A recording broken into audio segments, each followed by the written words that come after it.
In this video, we're going to talk about time management and productivity systems for anybody working remotely. So for entrepreneurs, freelancers, any other type of remote workers that get the opportunity of making their own hours. This is a really important topic for anybody that actually gets the opportunity of making their own hours, since you need to really make sure that you're actually in control of your own time and not always just reacting to things coming in like emails, LinkedIn, Slack messages, or anything else that might be trying to pull your attention in many different directions. Before we even start, I just want to say that this whole productivity topic, in my mind at least, it's not just about always producing more, constantly be working, doing more, and this whole hustle cultural thing, but it's more about kind of taking control of your own time, making sure that you're able to do the things that you need to do so that you have the time available to do the things that you want to do as well. So for anybody actually working remotely that gets the opportunity of making their own hours, and so this is a really exciting topic for me as more and more people actually get this opportunity of working whenever they want, whatever they want, being digital nomads or anything else, is that you need to be able to kind of take back control of your own time. And so building a system for yourself is really important. This system doesn't need to be the same as anybody you saw on YouTube, a colleague, a boss, or anything like this. The system simply needs to be able to work for you. It's your system that should work for you. When you start building the system, there's no need to go crazy at first. You can keep it small, keep it simple, and start improving over time as you get to know yourself and your own needs a little bit better. It's also really important, I think, that this system shouldn't be like a rigid structure that doesn't allow you any flexibility. Flexibility is kind of like the whole point of this whole thing. And so if you sacrifice that and put yourself back into like some normal rigid office hours, you're kind of defeating the whole purpose, unless that is what you want, of course. And so the big advantage here of being able to make your own hours, work whenever and whatever you want, is that if it's sunny outside today, you can just go out. You might want to just not work this afternoon and go out with some friends, go out for a walk, go to the beach, whatever it is. And so the system helps you to actually do that, communicate that with others, but also while you're actually out with friends, not constantly panicking about what you need to do, what you're missing out on, what you're going to be late on, etc. Because you have a system that allows you to do that and allows you this flexibility and maintaining the level of productivity, work-wise or personal projects, whatever it is that you actually need or that you want to do. So my name is Jonas. I'm the founder and CEO of Busy. I've been working remotely for 4 or 5 years already at this point. And so in this video, I just want to give you some tips, some tricks, and some things to keep in mind when building your own productivity and time management system.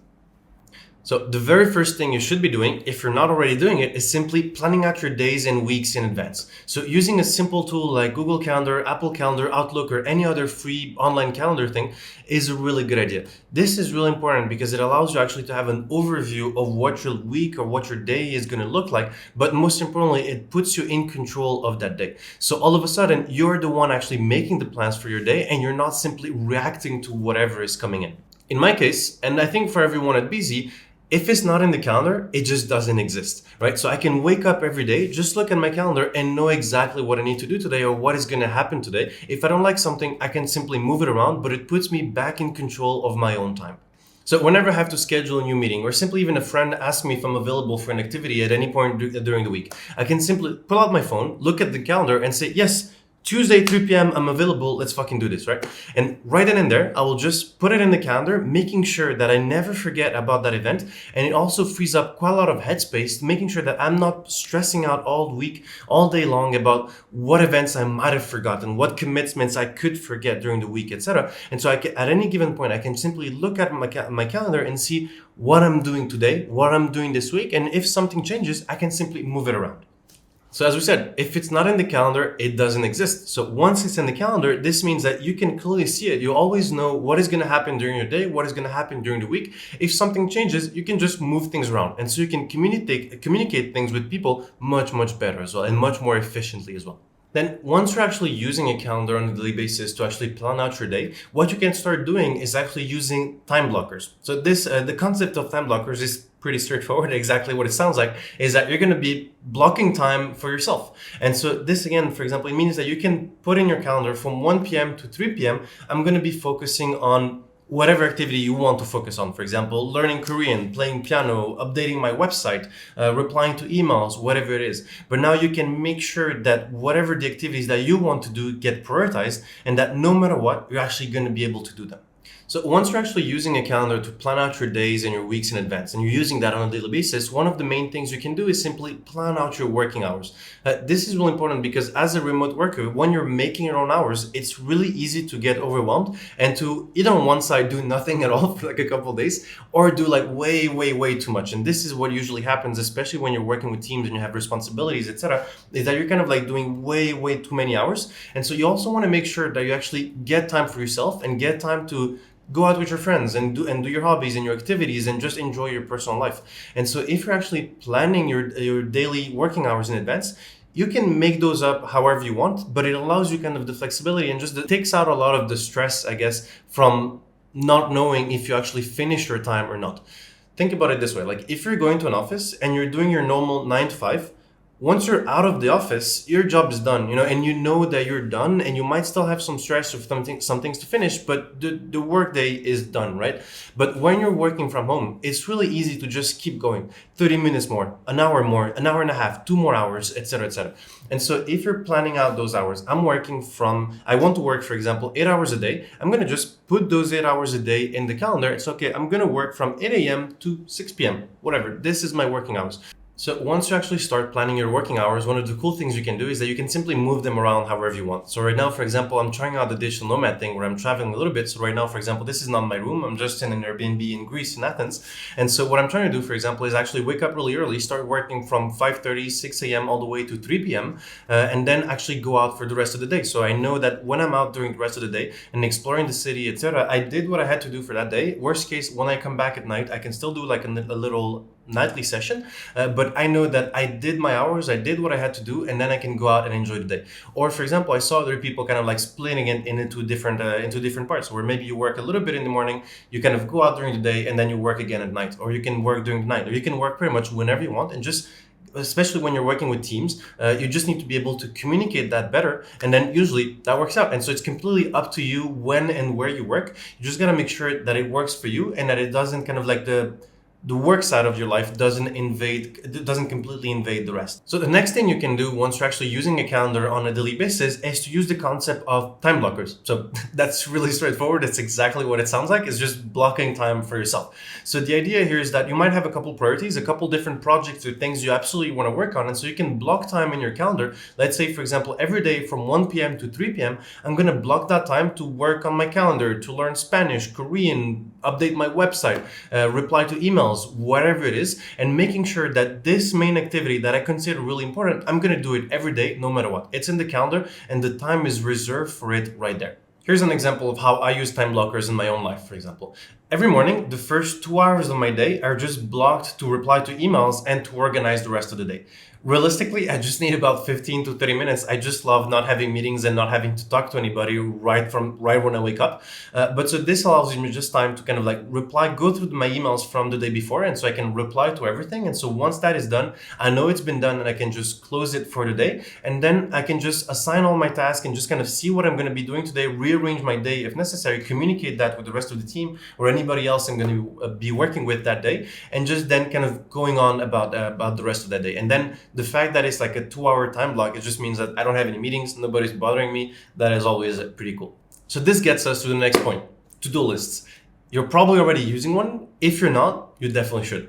There's this pretty interesting fact that it's just that your brain is made to come up with new ideas, not necessarily to remember them. That's why we use calendars and to-do lists and notes apps to just kind of help us remember those things, free up that headspace, which you can then use to actually be creative and come up with new ideas. The reasoning here to why you would use to-do lists is simply so that you can have a clear overview of all the things you need to do, not just today, not just next week, but for the whole month, for example, and just then be able to actually prioritize things. So there are many things that might be important, but not necessarily urgent. They can probably wait until tomorrow, for example, or until next week. And then you have a lot of things which might not be that important, but that absolutely need to happen today, for example. This is very often the case with emails or communications, where it's tiny little things that I just need to do really fast. They might not have a huge impact, but I just need to get them done today. And so having that clear list right there gives you like a clear overview of what you need to do, and then it helps you actually prioritize. And so you can move things around, etc. And it puts you back again into control of your own time. This is everything about just kind of taking back control of your own time.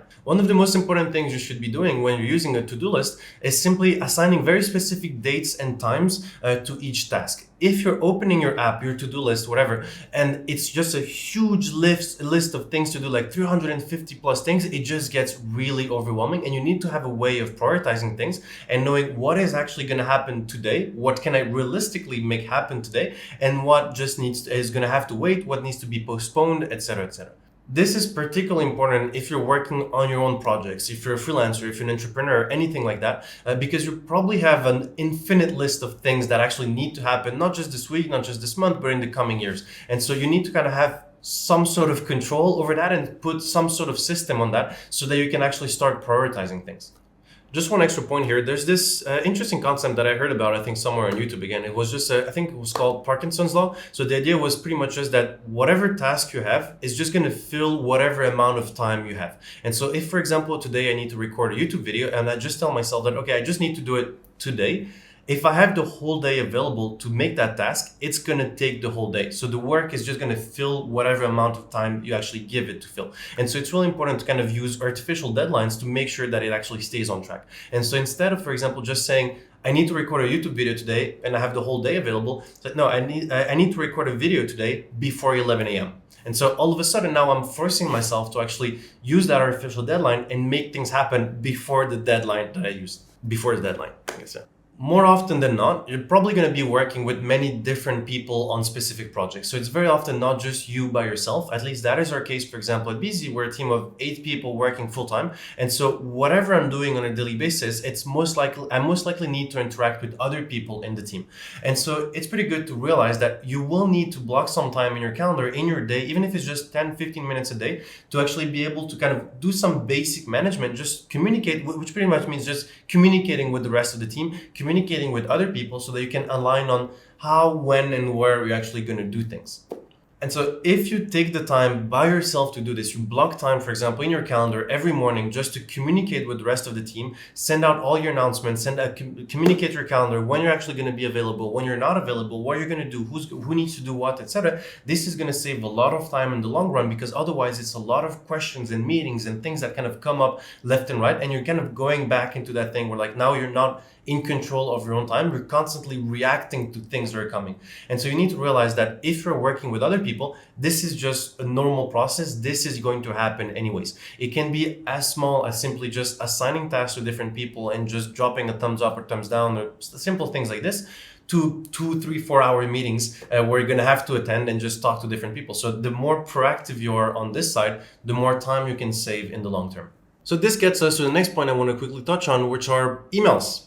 I think it's pretty safe to say that nobody likes emails. They're fucking horrible. It's a really annoying thing to do. It's a really annoying process, but there's a couple things you can do to kind of make that a little bit easier on yourself. I've never been really good at replying to people. I always have like 150 different conversations open on WhatsApp. I already got to the point where I have like 800 unopened emails, and it's not a fun process. And so the first thing that I would suggest is simply don't let things accumulate. You don't need to reply to things necessarily right away all the time, but kind of having a system for yourself, specifically for emails, that doesn't let them accumulate is just going to be much, much easier. The more you wait, the more annoying it gets, and the more time and effort it takes to actually get back to everything. And you 100% will miss out on some things, you will forget about some things, and you will lose some important conversations.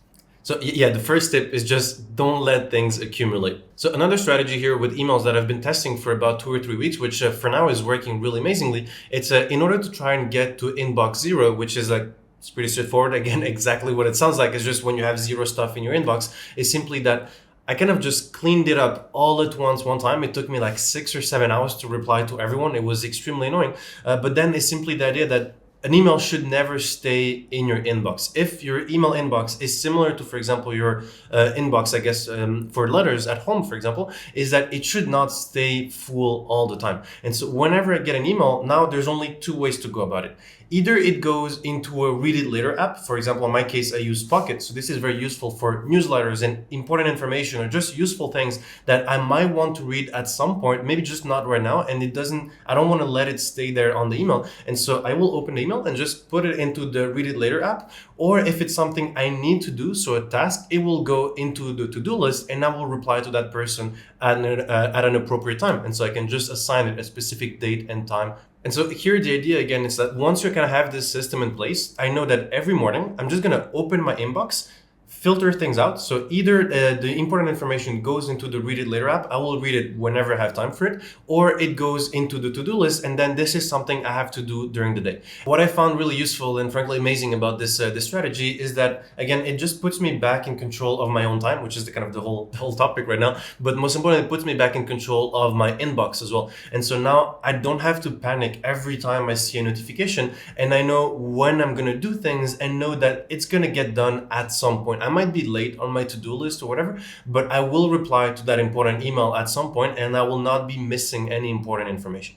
There are a bunch of different read it later apps that you can use. In my specific case, I use Pocket, for example, just because it has a nice little Chrome extension, it has an app, etc. It's not so different from all the other ones, but then the cool thing there is just that whenever I receive like an interesting newsletter, for example, or I see an interesting blog article or whatever, the idea is that I don't want to get distracted in the middle of another task that I'm doing. And so I can just one click save it to my read it later app, and I will read it at some point. Most of those things I never actually read it because it's not actually that interesting. It was just something that was getting me distracted in the moment. But the fact that I can simply put it somewhere and know where it is and then just come back to it later if I want to, this is really useful. It saves me quite a lot of time and again energy, and then it just means that I'm not getting constantly distracted and pulled in many different directions during the day. This gets us to our next topic, which is about file management. So again, you shouldn't have to spend too much time and energy asking yourself where things are. And so you should know exactly, if I want to read that article that I saw yesterday, it's in my read it later app. That person I need to reply to, where is their thing? It's in my to-do list. Where is that file that I saved that I got from my coworker last week? You need one good file management system, so you can use whatever you want. You can use Apple files, you can use Google Drive. For example, we use Basecamp as a task manager thing, and so there's also a bunch of files there. And so I know that everything I need is either, in my case, either on Google Drive or on Basecamp. So if I'm looking for anything, I can just open Google Drive, use the search bar, and everything will be on there. On the other side as well, it's like if I'm looking for note, I had just had an idea somewhere in the bus, in the public transport, whatever it is, I will always open the notes app on my phone and just write it down. And so it's not particularly organized, it's a big mess on there, but I know that if I'm looking for that idea that I wrote down like 6 months ago or whatever, the name of a show a friend recommended, whatever it is,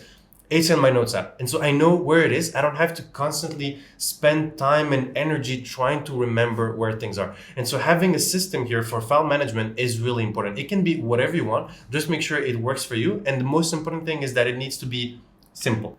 I know some people like to have like pen and paper things, and so there's a particular feeling there that you don't necessarily get by using to-do lists and other types of file management systems and notes apps and whatever. But I would not recommend doing that personally, just because you run the risk of losing it. Simply, you don't know which page it's at, etc. The fact that everything is well organized in one place and that you can easily search for it via search bar, that is really important. It's everything about kind of just ease of use. And so the more time you spend trying to remember where things are, how they're organized, at which page they're at, etc. That is all time and energy that you're kind of wasting and not putting towards something better, towards the things that either you need to do or that you want to do. And those are the only real things that matter. And most importantly, the ones that you want to do, especially. So to be honest, there's so much more we could be talking about in this video. This topic of time management and productivity, etc., it's kind of like a never-ending one. There's always new apps and new things you could do and new ways to organize yourselves, etc. And so I will definitely be making more videos on the topic. So feel free to follow, like, comment, share, whatever, if you're interested in seeing more of this. But in the meantime, please just remember, just come up with a system, whatever system that works for you. Make it simple at the beginning, and then you'll improve over time as you learn more about yourself, about your needs, etc. But this topic of taking control of your own time is important. If you're working remotely, if you're working on your own projects, you have the opportunity of being able to work whenever and whatever you want. This is something that is worth your time. Even if it's just 30 minutes or 1 hour to build that system, it's going to save you a lot of time in the long run, a lot of time, energy, and especially stress. You want to make sure that you do the things that you need to do, but that you get the time and that you make the time available for the things that you want to do. Okay, that was pretty much it for me for today, and I hope to see you very soon for another video, and peace out.